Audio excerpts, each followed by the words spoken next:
et par la grâce de Dieu, voilà, que ça enrichisse l'étude. Alors, nous sommes en train d'étudier la présence de Dieu et sous thème, nous avons l'intimité. Et dans l'intimité, ce dimanche, nous avons vu l'intimité et la victoire. Parce que nous avons déclaré cette année comme année aussi de conquête. Alors, raison pour laquelle nous avons touché vraiment à ce message-là. Je vous encourage à retourner dans notre chaîne YouTube, sur Facebook, pour pouvoir encore écouter ces messages afin que ça soit une réalité dans la vie de tout un chacun. Pasteur Moses, déjà, intimité et victoire. Qu'est-ce que tu peux nous dire déjà pour commencer? Oui, nous bénissons Dieu pour cet autre message qui vient nous fortifier dans notre foi. Intimité et la victoire, c'est évident pour le chrétien que nous sommes. Yes. Il n'y a point de victoire sans intimité avec Dieu, parce que Dieu est la source de notre victoire. OK. Il est la source de notre force. OK. Il est notre source. C'est OK. par lui Oui. seulement que nous pouvons vaincre et être victorieux. Amen. Alors, apôtre, donc toujours dans la lancée par rapport à la présence de Dieu, l'intimité et la victoire, on peut tout de suite demander pourquoi tout de suite, pourquoi ce sous-thème spécifique, intimité et la victoire?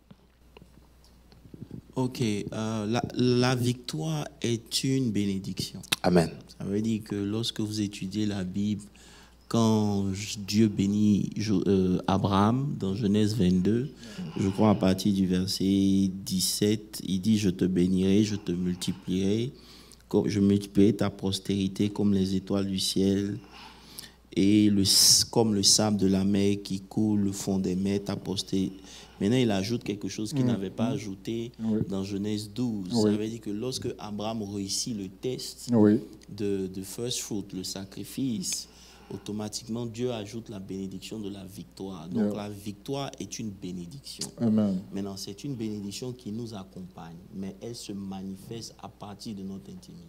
Amen. Amen. Amen. Donc, bon, là, en fait, j'étais en train de réfléchir parce que tu as ajouté un élément par rapport à... Il dit, et ta postérité possédera la porte de ses ennemis. De tes ennemis, yes, Voilà. yes. Donc, c'est une bénédiction que Dieu a prononcée sur Abraham.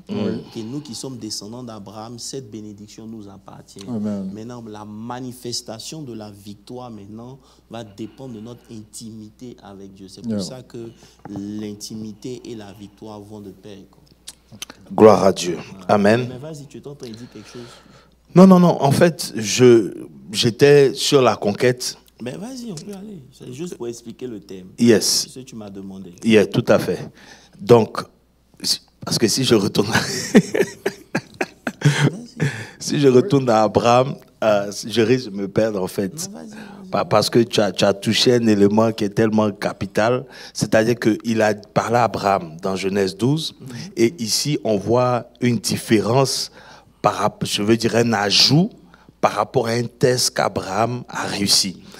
Pourquoi au début, je veux dire, vous voyez un peu comment Dieu... Yes. Non, ça veut dire que dans notre chemin, il y a des choses que Dieu va nous demander. Et ces choses-là qui garantissent notre victoire avec lui. Ça veut dire que quand vous marchez avec Dieu, il n'est pas exigeant. Mais au fur et à mesure que vous le connaissez, que vous grandissez, les exigences augmentent. Et c'est en cela que aussi il demande un certain nombre de choses, tu vois un peu. Mais on voit ici que la bénédiction a augmenté. Donc ça veut dire qu'au fur et à mesure qu'on marche avec Dieu et qu'on est fidèle dans ce qu'on fait avec Dieu, Dieu augmente aussi nos bénédictions. Amen. Amen. Tu voulais ajouter quelque chose, Pasteur Moses? Bon, tout est dit, tout est bien dit. C'est suite à un test qu'Abraham a passé et réussi que cette bénédiction lui a été accordée. Amen. Ce qui veut dire que Dieu nous fera passer par des textes. À nous maintenant d'être prêts. Amen. Alors, donc, par rapport au message de dimanche, on a longuement, j'ai envie de dire, décortiqué le chapitre 13. Oui, 13 et 14. 13 et 14. Et bon, il y a tellement de choses à apprendre ou à sortir de ce texte, parce que déjà, nous sommes à la frontière, n'est-ce pas, à la porte de la terre promise. Parce que déjà, et j'ai envie de lire quand même un verset de la terre promise. Okay. Et à partir de là, nous allons... Voilà. Le verset 25 du chapitre 13, donc Nombre 13, verset 25, il dit, « Ils furent de retour de l'exploitation du pays au bout de 40 jours. À leur arrivée, ils se rendirent auprès de Moïse et Aaron et toute l'assemblée des enfants d'Israël à Kadès dans le désert de Paran. Ils leur furent un rapport, ainsi qu'à toute l'assemblée. Et ils leur montrèrent les fruits du pays. Voici ce qu'ils racontèrent à Moïse. Nous sommes allés dans le pays où tu nous as envoyés. À la vérité, c'est un pays où coule le lait et le miel. Et en voici les fruits. Mais le peuple qui habite ce pays est puissant. Les villes sont fortifiées, très grandes. Nous y avons vu des enfants d'Anak. Les Amalécites habitent. Bon, le reste, je veux dire, on a vraiment lu, j'ai envie de dire verset par verset, mais déjà à ce niveau. Donc, ils disent qu'ils sont allés dans le pays que Dieu a promis. Et ils en ont la preuve qu'ils ont apporté devant. Ils ont rapporté les fruits. Voilà, pour prouver qu'effectivement, c'était le pays que Dieu avait confié. Et ensuite, j'ajoute, mais, n'est-ce pas?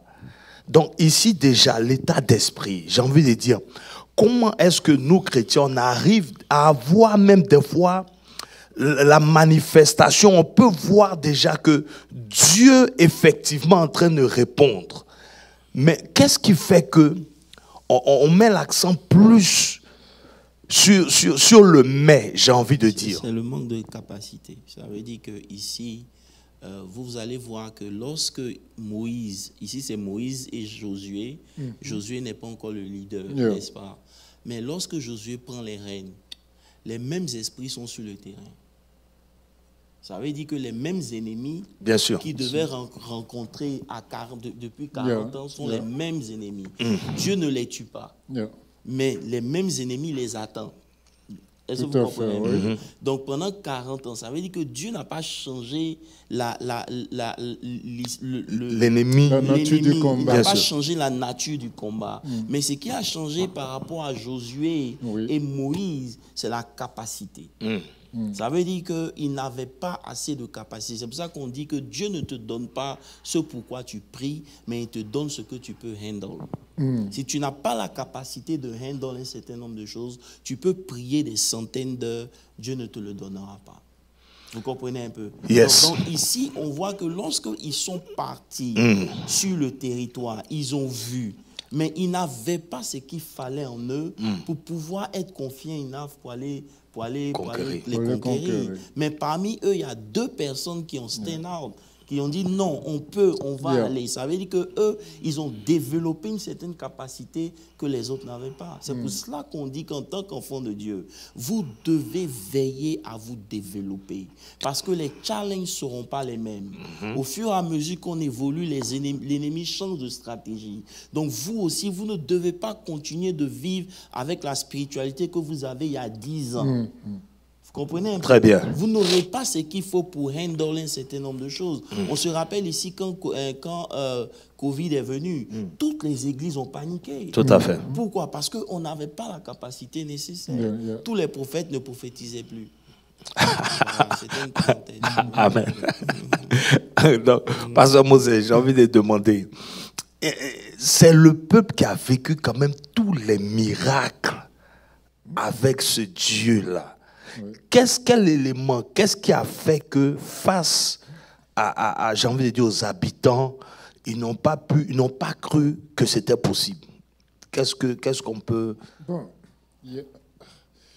on pourra dire beaucoup de choses par rapport à ce texte, mais je note 2 choses. OK. voyez, ils ont bien commencé leur rapport. Ils disent en vérité, Yes. la terre ou le pays dont l'Éternel nous donne est un bon pays. Et il coule de lait et de miel. Et en voici les fruits. Tout à fait. Mais quand ils ont rajouté leurs commentaires, et on a vu dans la suite de la prédication Yes. que la peur fait fuir la foi. Lorsqu'ils ont considéré l'environnement, OK. le paysage, les hommes, automatiquement, ils ont perdu la foi. Et les commentaires, maintenant, les condamnent. OK. C'est pour cela, plus tard, bon, on le verra, plus tard, Dieu dira, je vous prendrai au mot. Ce que vous avez dit là, c'est ce que je ferai. Non, en fait, ça me fait réaliser tellement de choses parce que c'est compliqué. C'est une conquête. Bon, on peut appliquer ça à une personne qui doit conquérir un territoire, mais on peut appliquer ça, par exemple, à un ministère. Vous voyez un peu, on veut atteindre un certain niveau.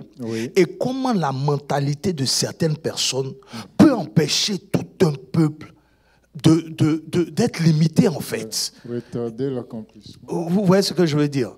Ça veut dire que pour moi, comme Pasteur Moses disait, ça va au-delà même de la conquête. Ça veut dire que lorsque vous voulez conquérir quelque chose, vous devez connaître votre ennemi. Tu comprends? Ils ont vu l'ennemi physique qui était sur le terrain, l'adversaire. Mais ils n'ont pas connu qui est leur ennemi. L'adversaire, c'est celui que tu vois. L'ennemi, c'est celui que tu ne vois pas.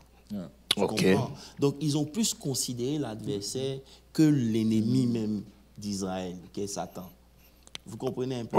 C'est en cela que lorsqu'ils sont devant des réalités, ils se rendent compte, on se rend compte comment l'ennemi maintenant procède pour les paralyser. Et je ne sais pas si tu comprends ce que je suis en train de dire. Ça veut dire que vous regardez à quelque chose. Pendant que vous regardez à quelque chose, l'ennemi, lui, il a une stratégie pour vous désarmer et vous déstabiliser. Donc, si un ministère veut avancer et qu'au milieu d'eux, il y a des gens qui ont une différente mentalité, on doit pouvoir discerner qu'est-ce que l'ennemi est en train d'essayer de faire par ces personnes-là, en fait. C'est là que se trouve le combat. Ce n'est pas ces personnes-là, mais c'est ce qui est derrière. Tout à fait. Que nous, on doit pouvoir discerner. Parce que quand on n'arrive pas à discerner, on se crée des problèmes. L'ennemi aura toujours raison. Quand ils ont commencé à parler, les autres l'ont dit, taisez-vous.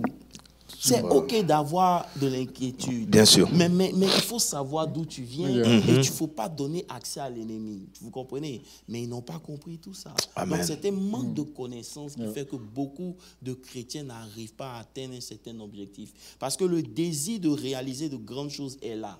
Oui. Mais ils ne comprennent pas l'ennemi. Vous comprenez un peu? Quels sont les ennemis qui vont s'opposer à la réalisation de ce projet? C'est ça qu'on doit connaître, en fait. Et c'est pour ça qu'on disait que construire sa capacité est importante parce que ta croissance dans la vie de tous les jours dépend de la capacité que tu as développée. Quand Jésus donne la parabole des talents, et il ne donne pas 5 parce qu'il fait du favoritisme. La Bible nous dit dans le verset, là, je ne sais pas si vous vous rappelez, dans Matthieu 25, verset 15, il dit, il donna 5 à l'un, 2 à l'autre, et au troisième, 1 à chacun selon sa capacité. Donc, ça veut dire que Dieu regarde nos capacités. Donc, si moi, je veux faire un projet, Jésus l'a dit, qui parmi vous veut construire quelque chose, il ne s'assoit pas pour voir s'il a la capacité de réaliser. C'est ça aussi qui manque à l'Église. C'est-à-dire que l'Église ne prend pas le temps de s'évaluer elle-même avant de se lancer dans certains projets. Donc, apôtre, si ici la capacité que tu as, est-ce que c'est quelque chose que tu peux quantifier ou bien... Tu peux quantifier par ta manière de réagir face à l'adversité ou au problème. Tu comprends? Maintenant, la capacité, tu la construis dans l'intimité. Avec Dieu. Tu comprends? C'est Dieu qui te donne de grandir. C'est Dieu qui te développe. C'est cette connaissance de Dieu-là qui ajoute, qui élargit ton volume. Tu comprends un peu? Parce que la capacité, c'est ce que tu peux transporter. Tu comprends? Tout à fait. Donc, qu'est-ce que, par exemple, l'armée d'Israël toute une armée devant un seul homme panique. Mais un seul enfant qui a développé une capacité transporte une dimension de Dieu qui fait que toute l'armée est petite devant lui. Amen. Tu comprends un peu? Amen. Donc c'est un peu ce côté-là sur lequel vraiment il faut qu'on revoie. Chacun de nous doit pouvoir connaître ses forces et ses faiblesses. Maintenant, lorsque vous connaissez vos faiblesses, c'est au travers de votre intimité que Dieu deal avec vos faiblesses. Amen. Mais lorsqu'il n'y a pas d'intimité, il n'y aura pas de capacité. Lorsqu'il n'y a pas de capacité, il n'y a pas aussi de victoire. J'ai envie de dire que c'est l'adversité ou bien le problème que tu rencontres qui va déterminer même si tu as la capacité en fait. Tout à fait. Oui, c'est le problème qui est le test qui te fait découvrir ta propre personnalité et pour voir à quel niveau tu es avec Dieu. Parce que quand un David, par exemple, écrit pour dire « L'Éternel est ma force, ma lumière est ma force, de qui aurais-je peur ?» Il a développé ça par des tests, par des différents passages, expériences de la vie. l'intimité. Et c'est ce qu'il a dit à Saül. Saül dit « Tu es un enfant. Celui-là, il combat depuis son jeune âge. Tu ne peux pas aller contre lui. » Et là, il rappelle maintenant à Saül. Il dit « Lorsque je gardais les moutons de mon père, ça, c'est l'expérience qui vient maintenant. Amen. C'est le témoignage. Amen. Et l'adversité t'introduit toi-même. Comment? C'est devant l'adversité que tu as une lecture de qui tu es en fait. Yes. Ça veut dire que c'est dans le test. Par exemple, si c'est en mathématiques, c'est le test de maths qui va déterminer si tu as la capacité d'aller en classe supérieure. Parce que tu as compris, donc tu peux traiter le domaine. Donc, lorsque on est en face de l'adversité, cette adversité nous révèle réellement qui nous sommes. Yes. Et lorsque nous réalisons que nous sommes faibles, nous devons maintenant chercher cette intimité-là où il y a un transfert d'énergie, où Dieu remplace notre faiblesse par sa force. Vous comprenez un peu? C'est pour ça qu'on a lu dans Isaïe 40, il a dit que ceux qui se reposent, c'était quoi le verset déjà? Isaïe 40, 29 voilà. Et il disait que les adolescents se fatiguent, se lassent, les jeunes gens chancellent, tout et tout. Mais ceux qui se confient, à partir du verset 30, ceux qui se confient, là sur verset 31, il dit ceux qui se confient en l'Éternel renouvellent leur force. Yes. Vous comprenez un peu? Ça veut dire que courir est normal. Oui. Mais courir et puis ne pas être fatigué, c'est surnaturel. C'est ça. Vous comprenez un peu? Maintenant, ceux qui se confient en l'Éternel, ils courent, mais ils ne se fatiguent pas. Pourquoi? Parce qu'au verset 30, on dit que c'est l'Éternel ceux qui ne se lassent point. Amen. Donc, lorsque vous passez une intimité, vous êtes dans l'intimité avec Dieu, les caractères de Dieu descendent en vous et Dieu enlève vos faiblesses et vos manquements. C'est pour ça que l'intimité est la clé de la victoire. Parce que devant l'adversité, tu vas réaliser qui tu es. Et si tu n'as pas d'intimité avec Dieu, tu n'auras pas de quoi t'appuyer pour pouvoir avancer. Amen. Alors que si tu as développé une intimité avec Dieu, tu grandis. C'est pour ça qu'on dit que vous allez voir que le développement se fait dans le secret. Amen. Le jour du combat, ce n'est pas maintenant que tu vas venir t'entraîner. Tu vas démontrer ce que tu as appris à l'entraînement. Vous comprenez un peu? Donc, si tu n'as pas d'intimité avec Dieu, ce n'est pas le jour où il y a la situation que tu vas vouloir prier ou jeûner, non. Quand la situation se présente, tu vas réagir à partir de la capacité spirituelle que tu as. C'est pour ça qu'on met l'accent sur la connaissance de Dieu, on met l'accent sur la méditation, la prière personnelle. Toutes ces choses-là, ça te permet de comprendre mieux Dieu, de le connaître. Amen. Et l'autre point aussi, c'est que, tu avais parlé de ça dimanche, c'est que le langage a suivi. Par ce qu'il disait, on pouvait voir que effectivement, il n'avait pas cette habilité ou cette capacité. Et ce qui ressort le plus souvent quand on a affaire aux enfants de Dieu, c'est que le problème est expliqué avec détail et sur une longueur que la solution ou que ce qu'on est supposé voir. Ça veut dire que lorsque quelqu'un s'étale sur la situation, plus que la solution. C'est ça. C'est que la personne n'a pas la capacité pour dealer avec la situation. Parce que lorsque David rencontre Goliath, il ne s'attarde pas. Justement. Lorsqu'il est sur le combat, le gars lance des paroles. Lui aussi, il sait sur quelles paroles il s'appuie.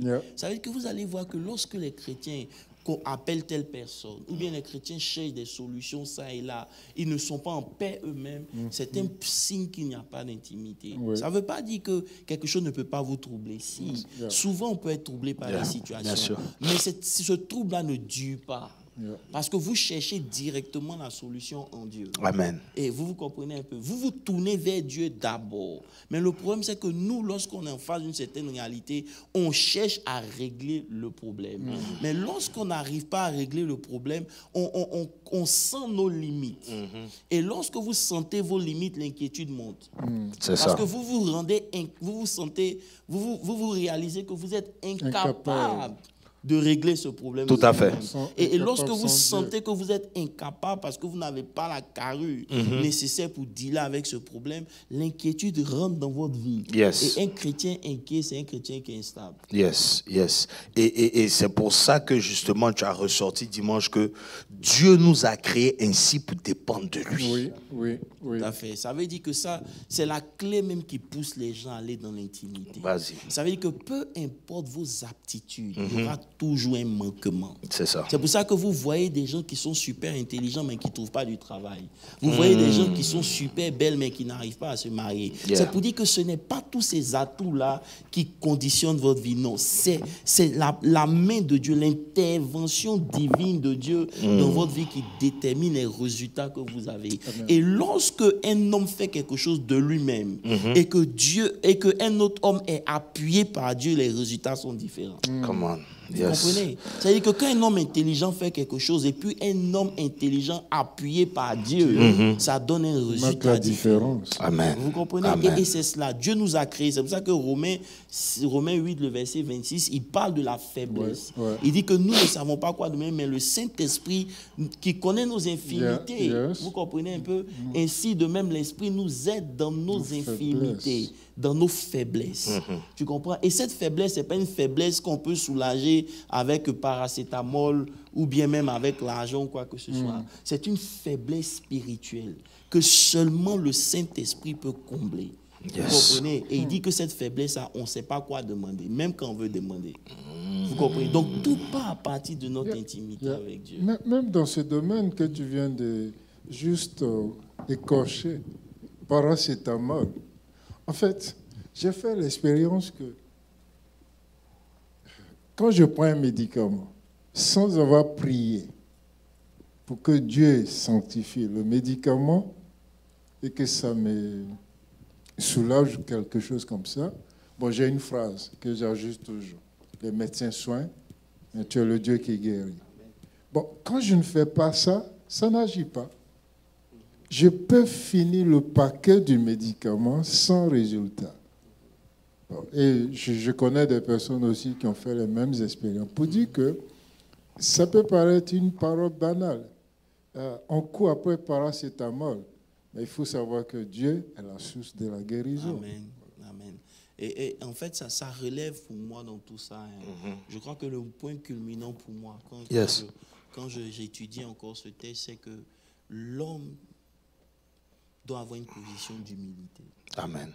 Ça veut dire que peu importe ce que vous êtes capable de faire, lorsque vous comprenez que vous dépendez de l'Esprit, il est difficile pour vous d'être orgueilleux.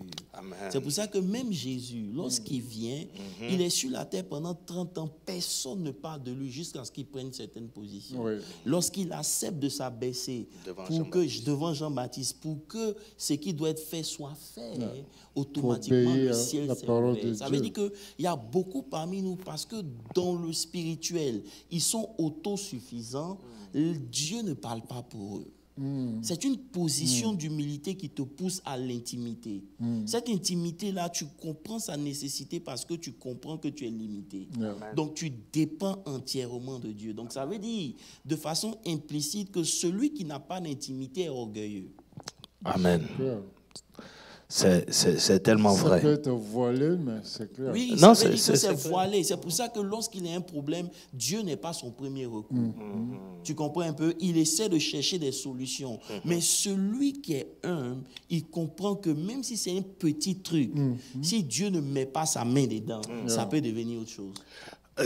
Apôtre, c'est tellement vrai parce que même l'habilité de trouver de l'aide, Oui. ça vient de Dieu aussi. Oui. C'est-à-dire, tu peux passer des coups de fil pour régler un problème, mais ça peut être aussi poussé par l'esprit. Ça veut dire que moi, par exemple, j'ai expérimenté quelque chose. Les gens qui m'ont béni le plus, c'est les gens auxquels je m'attendais le moins. Ça veut dire qu'à chaque fois que j'ai prié, c'est pour ça que même quand vous rentrez dans la prière, vous ne devez pas cibler des gens. Tout à fait. Ces gens-là ne sont pas vos dieux, même s'ils ont la capacité de vous aider. Quand vous rentrez en prière, laissez Dieu lui-même envoyer la personne qu'il faut. C'est ça. Vous allez être étonné de ce que... Je te jure qu'un jour, j'avais un problème et j'étais en train de prier pour dire, Seigneur, il faut que tu interviennes. Et un jeune frère de l'église est venu comme ça. Il est venu au prophète, apôtre, je veux te voir. Ok. Il me donne une enveloppe. Le volume de l'enveloppe m'a fait réfléchir. Je me suis dit, peut-être c'est les $20, donc, tu vois. Mais c'était les $100, c'était 7000 et quelques dollars. J'ai dit, mais petit, je comprends pas. Ça veut dire que Dieu lui-même m'a fait comprendre que quand tu viens vers moi pour me demander, il n'est pas quelqu'un en tête. Amen. Et c'est quelque chose que moi, je ne peux pas faire. Je ne peux pas compter sur l'homme, même si l'homme a la capacité. Vous savez, on a vu plein de gens qui sont venus, qui nous ont promis des choses, mais ils n'ont jamais réalisé. C'est ça. C'est Dieu qui veut te faire comprendre que ce n'est pas parce qu'il t'a promis que ça va se faire. Amen. En toute chose, il faut que tu fasses confiance au Seigneur. Ok, il y a une question. Pasteur, moi j'ai lu la Bible 2 fois. Mais mon intimité avec Dieu n'augmente pas. Que faire?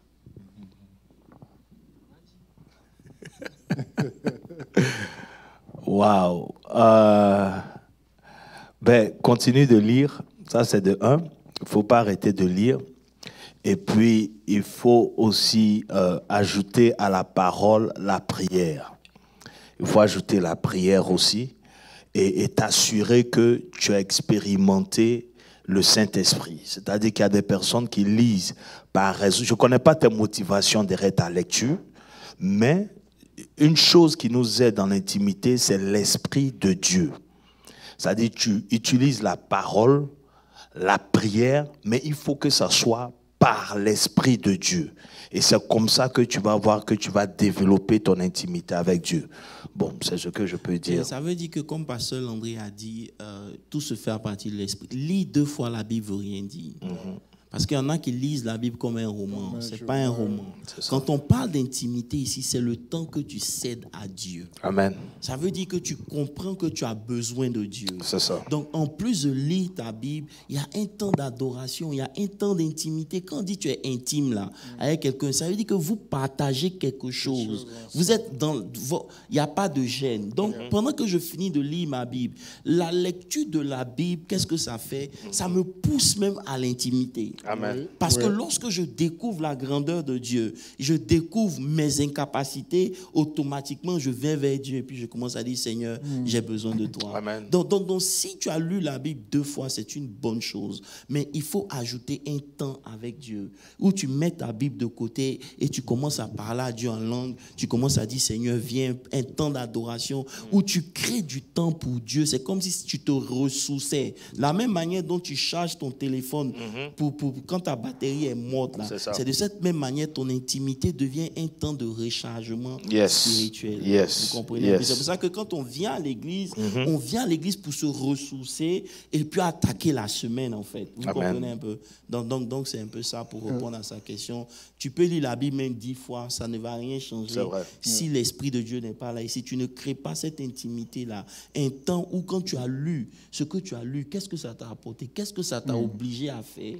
Vous comprenez un peu? Ça veut dire que quand moi je découvre aujourd'hui que peu importe ma connaissance, sans Dieu, ça sera que juste des paroles, ça n'aura pas d'impact. Je suis obligé de prier la nuit avant de venir prêcher. C'est ça. Oui. Parce que je comprends que ce n'est pas un travail physique, c'est pas un travail de l'intellect, c'est un travail de l'esprit. Si mon message doit toucher des vies et les impacter, les transformer, il faut bien que le Saint-Esprit back up ce que je dis. Parce que un homme ne peut pas changer un homme, c'est Dieu qui change l'homme. Amen. Donc si Dieu n'est pas dans le message il est vide. Quoique structuré de façon intelligible, le message ne change rien, n'apporte rien. C'est ça. Vous comprenez un peu? Donc c'est ce désir de dépendre de Dieu qui pousse l'homme à l'intimité. C'est pour ça que Jésus, qui malgré la parole faite chair, toutes les nuits, se retirait dans une intimité avec Dieu avant de pouvoir faire ce qu'il faisait le matin. C'est ça. Ça veut dire qu'il peut se dire que je suis Dieu. Mais lorsque vous descendez, Dieu descend dans la chair, il dépend du Saint-Esprit. Amen. Amen. Amen. Amen. Pasteur Moses, tu veux ajouter quelque chose? Bon, tout a été dit et très bien dit. Si la personne... Je voulais dire juste, tout ce que nous disons depuis le début peuvent aider la personne. Lis la parole de Dieu 2 fois, 4 fois, toute la Bible, c'est bien. Mais est-ce que tu obéis à ce que tu as lu? Parce que l'obéissance à la parole, à chaque fois que tu lis un verset biblique, tu dois te poser cette question. Qu'est-ce que le verset me demande de faire ou de ne pas faire? Ok. Et à partir de là, maintenant, tu peux prendre l'engagement de respecter ce que le verset te dit de faire ou ne pas faire. Et en le faisant, tu vas développer ton intimité avec Dieu. Tu te verras grandir et c'est en cela que la croissance spirituelle va se développer. Amen. Alors moi, je peux ajouter quelque chose pour dire qu'il n'y a pas de self-made victorious man in the kingdom. Il n'y a pas. Okay. On ne peut pas dire I'm a self-made millionnaire comme on dit dans le monde. I'm a self. Non. Dans le royaume, là, il n'y a pas de self-made. C'est le Saint-Esprit qui make. Yeah. Vous comprenez? C'est ce que Paul disait. Notre capacité, c'est pas que nous soyons capables de faire quoi que ce soit. Je ne sais pas si vous vous rappelez du verset. Mais il dit notre capacité, c'était dans Corinthiens 2, versets 5 à 6. Voilà. Il dit ce n'est pas à dire que nous soyons nous-mêmes capables de concevoir quelque chose comme venant de nous-mêmes. Mais notre capacité, 2 Corinthiens 3, verset 5, notre capacité, au contraire, vient de Dieu. Il nous a rendus capables. Vous comprenez un peu? Donc, quand on parle de capacité, c'est notre union avec le Saint-Esprit qui nous rend capables de faire un certain nombre de choses. Amen. Vous ne pouvez pas faire l'œuvre de Dieu sans l'Esprit de Dieu. C'est pas possible. C'est impossible. C'est pour ça que quand Paul continue, il parle dans Éphésiens 6, le verset 10, il dit au reste, frères, fortifiez-vous dans le Seigneur. Ça veut dire quoi? Ça veut dire que la force dont tu as besoin, elle va découler de ton union avec le Seigneur. Et cette union par l'intimité. Ça veut dire que avant de commencer le combat spirituel, Paul nous donne une recommandation. Celui qui n'a pas d'intimité ne peut pas s'engager dans le combat spirituel. Parce que le combat spirituel est spirituel. Tu ne vois pas, tu ne connais pas. Donc, si tu n'as pas d'union et d'intimité avec le Saint-Esprit, de quel combat spirituel on parle? Et c'est pour ça que malgré tous les combats qu'on mène, on ne voit pas de résultat. Parce que c'est des combats qui ne s'appuient pas sur l'union avec le Saint-Esprit. Donc, on est aveuglé dans ce combat. Au contraire, on reçoit des coups. Amen, amen. J'ai envie de dire aussi, apôtre, qu'il y a une conscience qu'on doit réveiller par rapport aux réalités de ce temps.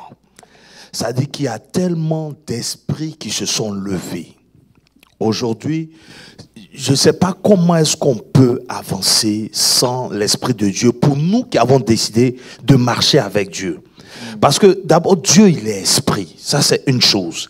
Et de deux, tu vas te rendre compte qu'aujourd'hui, je ne sais pas qui tu peux rencontrer qui ne compte pas sur une entité. Et c'est ça qui est le problème, Pasteur Landry. Ça veut dire qu'aujourd'hui, personne n'avance sans le spirituel. C'est pas possible. Mais nous, les chrétiens, on veut avancer sans le spirituel. Et c'est pour ça qu'on est frustrés. C'est terrible. Oh, j'étais en train de regarder l'inauguration d'un tunnel en Europe, qui partait de l'Angleterre jusqu'à, je crois, en Suisse et tout ça. Mais tu vois, l'inauguration du tunnel, c'est un rituel satanique. C'est une démonstration de comment est-ce que les esprits sortent des ténèbres pour venir dans le monde. Mais c'est un tunnel. Vous comprenez? Et des autorités à travers le monde viennent pour l'inauguration d'un tunnel. Ça paraît anodin. Mais eux-mêmes, ils ont compris que pour l'inauguration de leur route, leur tunnel, ils sont obligés de faire des rituels pour invoquer des esprits. Bon, maintenant, toi qui es enfant de Dieu chrétien, tu vas prendre ta voiture, tu vas passer dans ce tunnel. Il y a un carrefour comme ça en Côte d'Ivoire qu'on appelle le carrefour de la mort. Baptiser ça, il n'y a plus d'accident. Oui, donc c'est pour dire qu'il n'y a rien qui soit simple en fait. Et il faut vraiment que cette conscience-là soit éveillée pour qu'on pousse dans le spirituel. Et c'est en cela qu'on peut manifester certaines victoires. Amen. C'est vraiment important. C'est pour cela que vous allez voir que ils ont marché avec Dieu, mais n'étant pas spirituels, devant la réalité, ils ont paniqué. Dans Nombre, si on retourne dans Nombre maintenant pour parler un peu de comment les forteresses, les chrétiens sont déjà environnés de forteresses. C'est ça. Et c'était pour moi un déclic, parce que lorsque le Seigneur a commencé à me parler, j'allais dans un certain sens. Il m'a dit, laisse ce sens-là, il faut que je t'explique quelque chose.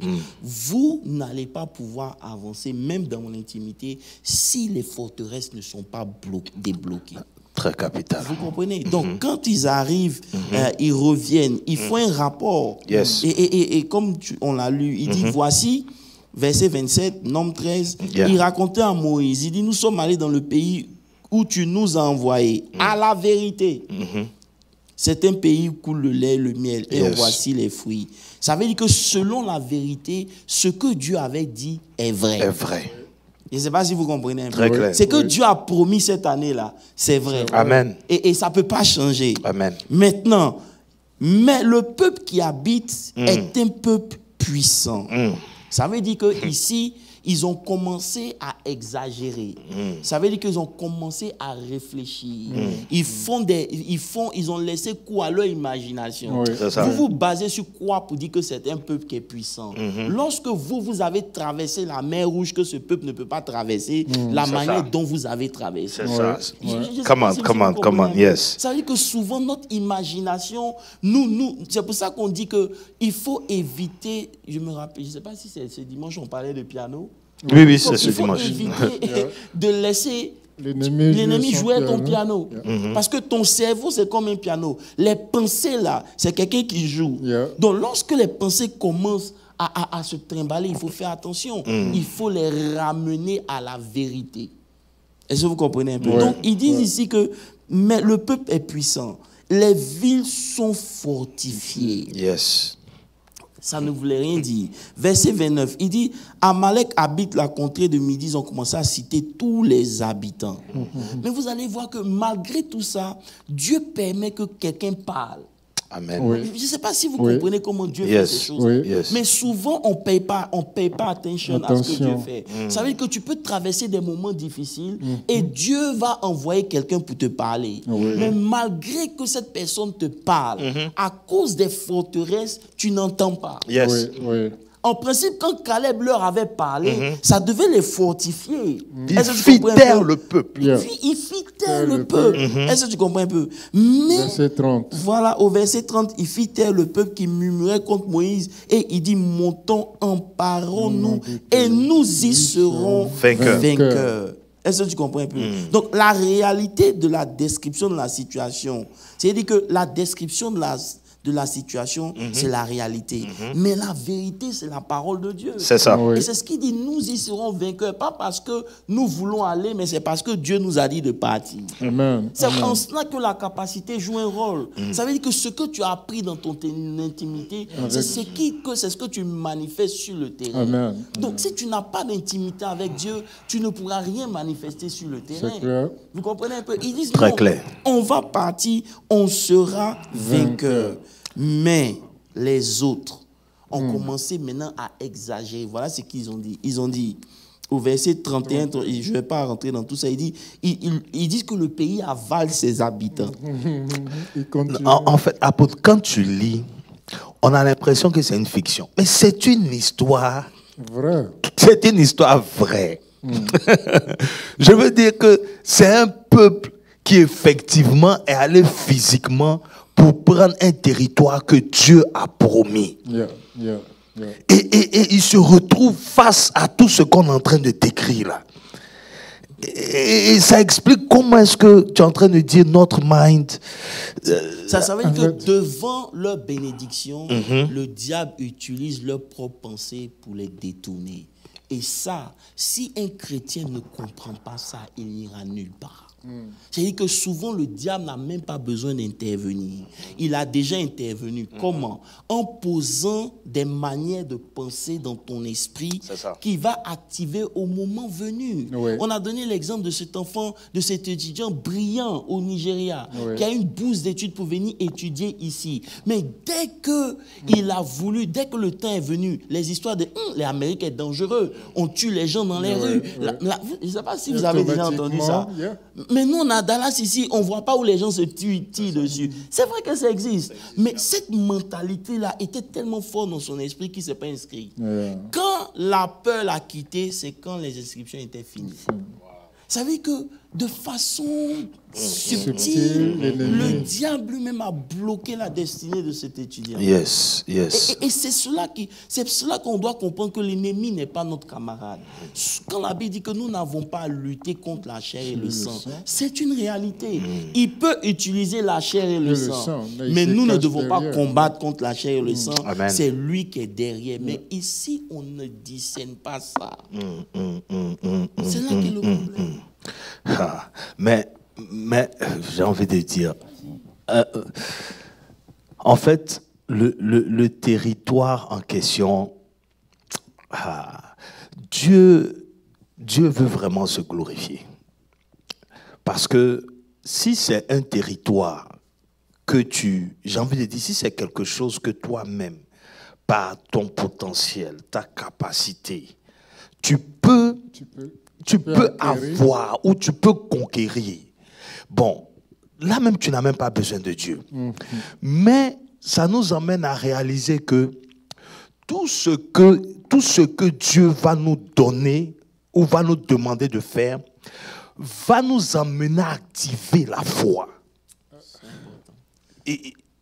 Si vous regardez aujourd'hui le monde, si vous regardez par exemple le Nigeria, le Nigeria est numéro 1 partout maintenant, même en musique. Vous regardez les films que les Nigériens font. Vous n'avez souvent même là, je peux passer un mois même sur Netflix que à chercher les films nigériens. Pourquoi? Parce que c'est devenu un autre niveau. Mais ça n'a pas commencé aujourd'hui. Bien sûr. Ça a commencé par des confessions.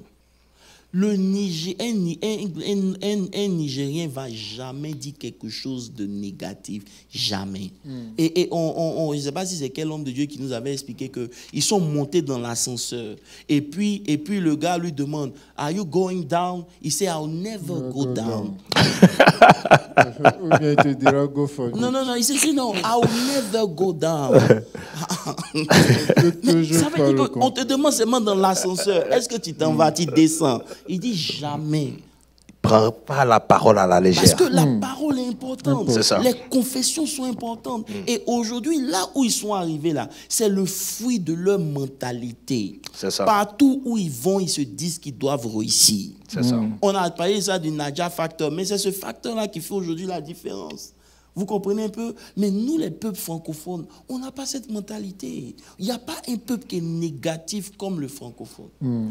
Et c'est ça qui est dommage. Vous comprenez aujourd'hui? C'est tout ça que nous allons... C'est toutes ces forteresses que nous allons essayer de détruire aux 24 hours. Amen. Alléluia. Amen. Je vais profiter pour rappeler que le 24 hours, c'est le 31 mars. Donc déjà, prenez vos dispositions. Partagez le pamphlet déjà qu'on est en train de faire circuler. Nous allons vraiment prendre le soin pour prier pour toutes ces choses. Donc on avait cité quelques fois, on avait parlé de quoi?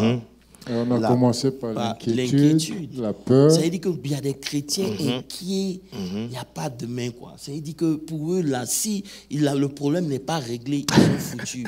Mais souvent, Dieu a besoin que tu lui fasses confiance. Yes. Tu comprends un peu? Il y a la peur, on a parlé de la peur. Et vous allez voir comment une idée peut vous entraîner loin de Dieu à cause de la peur. Vous comprenez un peu? La peur, la colère, on a parlé de ça, la dépression, les abus. Il y en a qui se détestent eux-mêmes, ils n'ont pas confiance en eux-mêmes. Leur self-esteem est down.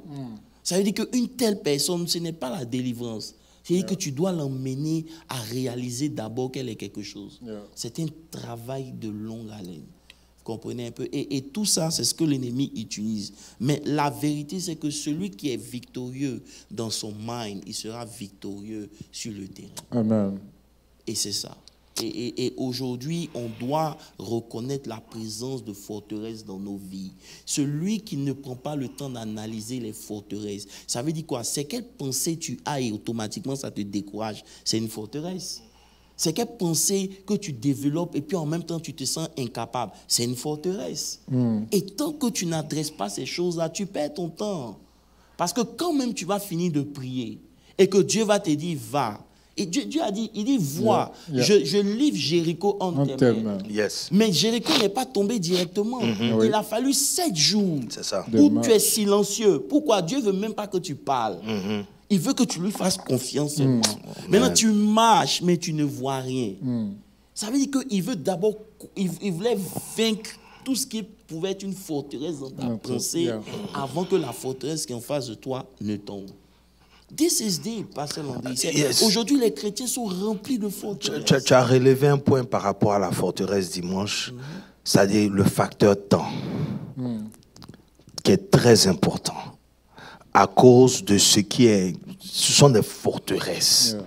Et donc, ça demande de façon disciplinaire de renouveler notre façon de penser, de réfléchir, de parler et tout. Je voulais juste... Et ce que j'ai remarqué, pour ne pas...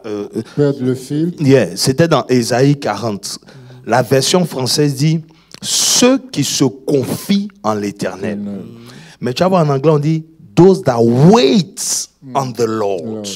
Donc, je vois automatiquement que se confier, c'est-à-dire être patient en Dieu. Je vois un peu, those that... c'est ça. C'est verset 30. 31, verset 30 ou 31.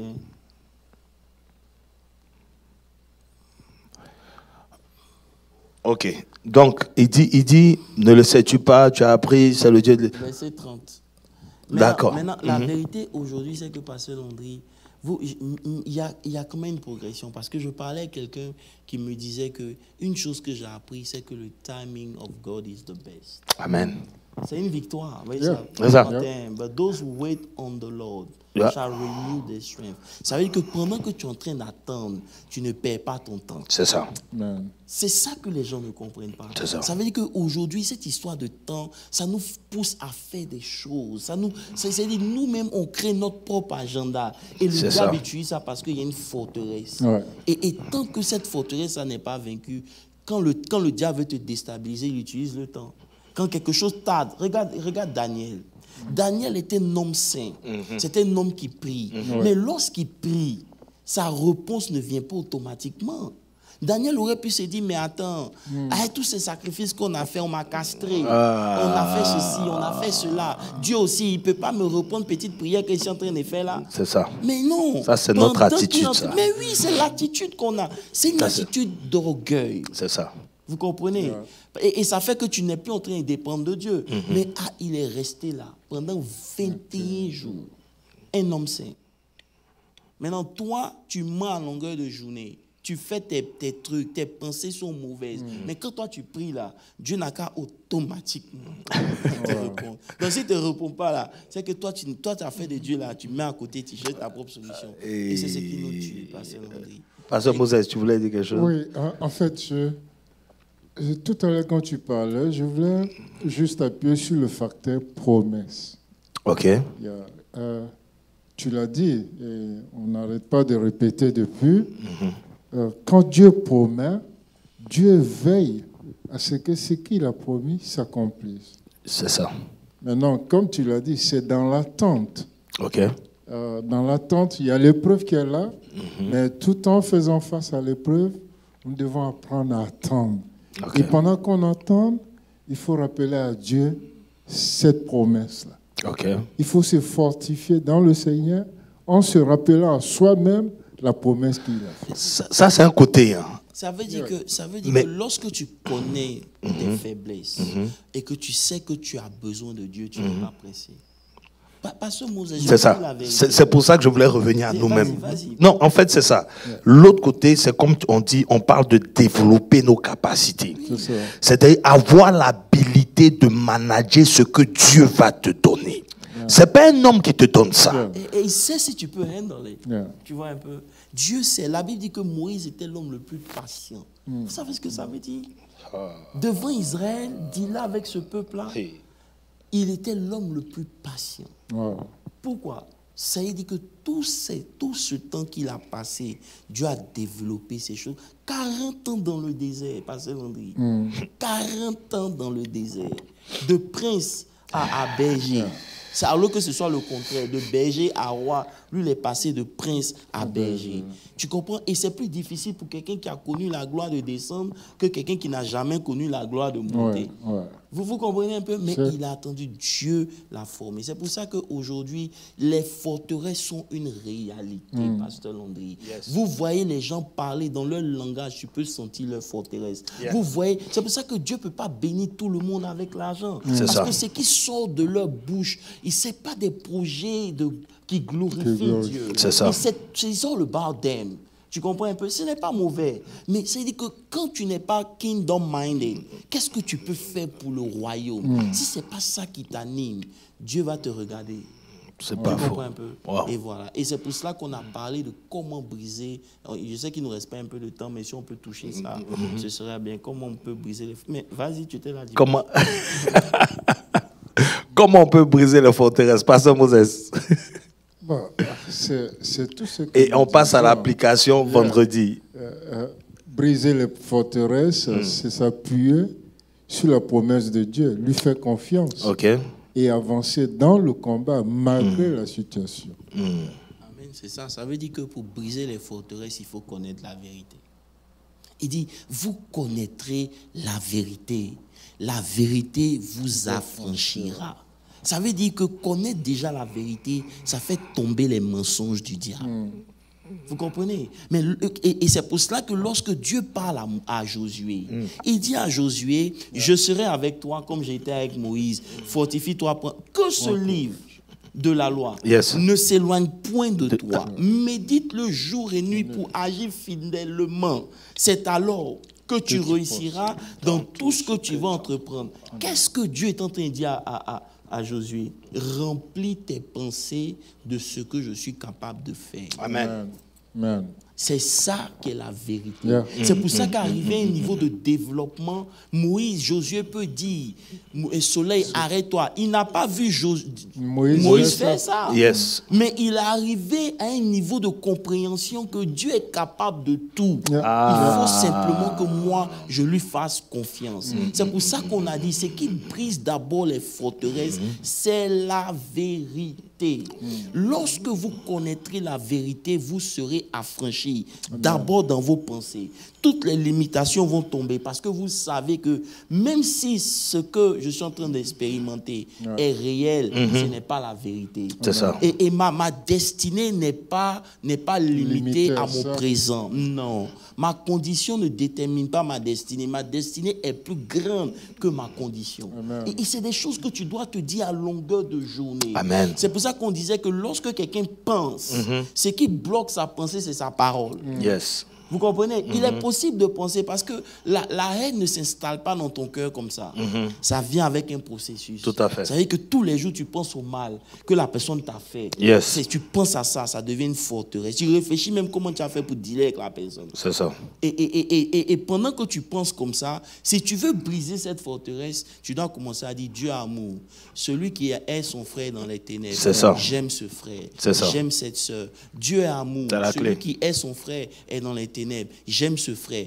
Pendant une période, vous allez voir que l'amour pour ce frère, de façon surnaturelle, va commencer à inonder vos cœurs. Yes.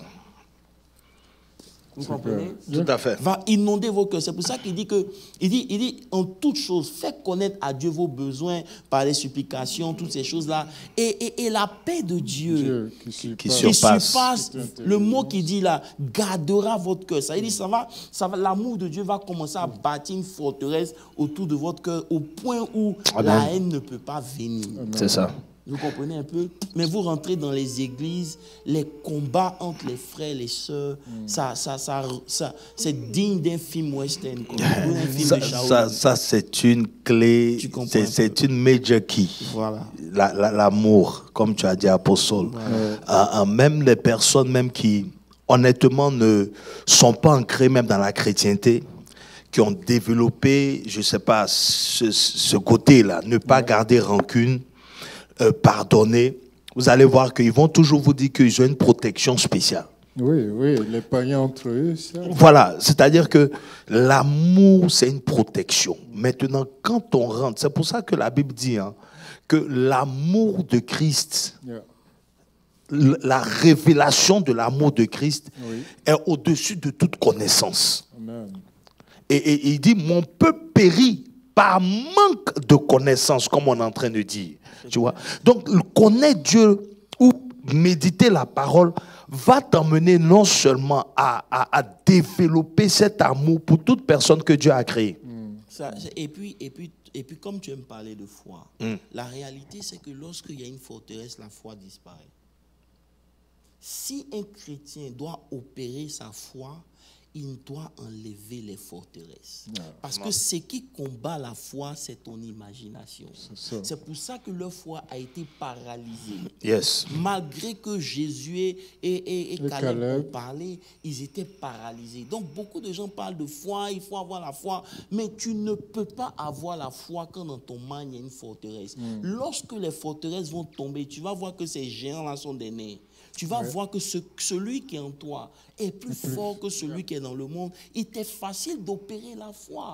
Parce que la foi vient de ce qu'on entend. Et ce qu'on entend vient de la parole de Dieu. Donc lorsque la parole de Dieu a inondé ton imagination, c'est cette parole-là que tu vas manifester. C'est ça qui a produit la foi. Donc s'il n'y a pas de foi au milieu de nous, c'est simplement parce qu'il y a des forteresses. Et ces forteresses-là, c'est la vérité qui les brise. C'est pour ça qu'on a vu dans 2 Corinthiens 10, le verset 5, où il dit, nous renversons les raisonnements. 2 Corinthiens 10, verset 5, toutes les hauteurs qui s'élèvent contre la connaissance de Dieu, et nous emmenons captives. Toute pensée captive à l'obéissance de Christ. De Dieu. Il dit, we cast down argument. Vous comprenez? And every high thing that exalts itself against the knowledge of God, bringing every thought into captivity. C'est-à-dire, on doit envoyer, c'est ta responsabilité. Amen. Ça veut dire que quand une pensée se lève, c'est une flèche. C'est toi qui l'emmènes à l'obéissance, à la captivité. C'est-à-dire que tu dois la prendre et puis l'envoyer en captivité. Elle doit devenir ton esclave. Mais beaucoup de gens se laissent conduire par leurs pensées. Et leurs pensées ne viennent pas de Dieu. C'est le diable qui est en train de jouer leur piano. Et ça fait que les résultats qu'ils produisent ne sont pas des résultats qui viennent de Dieu. C'est très important. C'est pour ça que dans Philippiens 4, verset 8, il dit au reste, frère, que tout ce qui est bon. C'est ça, non? Oui, c'est ça. Que tout ce qui est vrai, il commence d'abord par la vérité. Il dit que tout ce qui est vrai, c'est ça, tout ce qui est vrai, tout ce qui est honorable, tout ce qui est juste, tout ce qui est pur, tout ce qui est aimable, tout ce qui mérite approbation, tout ce qui est vertu, digne de louange, soit l'objet de vos pensées. Ça veut dire que c'est moi qui décide ce que mes pensées pensent. Amen. Amen. Ça veut dire aussi qu'ils peuvent reprogrammer. Mais c'est ça, parce que lorsque c'est l'objet de mes pensées. Oui. Quand quelque chose est bon, est l'objet de mes pensées, Oui. ça veut dire que ma mentalité devient bon. Bon, Tu comprends un peu? Et automatiquement, ça réagit sur mon comportement. Oui, oui. J'ai la facilité d'aimer, pas parce que je suis fort, mais parce que mes pensées sont sur l'amour. Et parce que mes pensées sont sur l'amour, la haine ne peut pas venir se mettre Amen. au milieu. Amen. Et c'est là le vrai combat spirituel. Pour ce qu'on veut faire, Dieu n'a pas de problème à faire beaucoup de choses. Mais ces forteresses-là nous limitent. Un, dans notre foi. Deux, dans nos résultats. Parce que tu es paralysé. Tu ne peux pas. Oui. Donc, il faut identifier ces forteresses. C'est un combat personnel. Amen. Vis-à-vis même de l'argent, tu dois connaître quelles sont tes forteresses. Vis-à-vis du miracle que tu veux, qu'est-ce qui te fait douter que Dieu peut te donner ce dont tu as besoin? Tu dois identifier ça, chercher la vérité et confesser cette vérité pour qu'elle devienne partie de toi. Amen. Parce que lorsque tu connais la vérité, Yes. la vérité va t'affranchir. Amen, amen, amen. Gloire à Dieu. En tout cas, merci beaucoup, Apostole, merci beaucoup, Pasteur Moses. Je pense que nous sommes arrivés à la fin de notre étude. Bon, moi, ce que je peux dire pour finir, et puis je vous laisse, et puis on prie, c'est qu'il y a tellement d'exemples dans la Bible où Dieu, c'est-à-dire, a agi pas selon le raisonnement humain ou la sagesse humaine, tu vois. Je me rappelle que les serpents, après le murmure des enfants d'Israël dans Nombre, il y a des serpents qui ont piqué les enfants d'Israël, et Dieu leur dit de faire un serpent d'airain et de regarder. Ainsi, ils vont conserver la vie. Amen, ça ne make pas sense. Mais tu obéis à la parole. C'était ça la vérité. La vérité, c'était regarde le serpent d'airain et tu conserves la vie. Mais si tu veux aller dans le raisonnement humain, non, je vais commencer à tuer tous les serpents. Vous voyez un peu, la méthode de Dieu, c'est la méthode de Dieu. Donc je prie vraiment que Dieu nous fasse cette grâce-là, d'avoir confiance en sa parole pour maintenir cette intimité-là et puis avoir de grandes victoires. Amen. Je voulais dire à la suite de Pasteur André que tu as reçu une promesse de Dieu, c'est réel, et Dieu est le Dieu de la vérité. Quand il promet, il accomplit. Quelle que soit l'épreuve que tu traverses, garde à l'esprit que Dieu le fera. Abraham a dû attendre 25 ans pour recevoir. Et je prie Dieu que pour toi ne soit pas 5 ans, que ce ne soit pas 10 ans, mais selon la volonté de Dieu, qu'elle s'accomplit à son temps. Au nom de Jésus. Amen. Moi, je veux simplement terminer en disant ceci. Pasteur Landry l'a dit tout à l'heure, Dieu est un esprit. Il n'y a que dans l'intimité que vous pouvez découvrir Dieu. Dieu se laisse révéler. Dieu, il se révèle. Ça veut dire que si vous n'avez pas d'intimité, vous n'aurez pas de révélation de Dieu. Et vous ne saurez pas quelle direction prendre. Ne laissez rien vous enlever cette position d'humilité où vous dépendez de Dieu à 100%.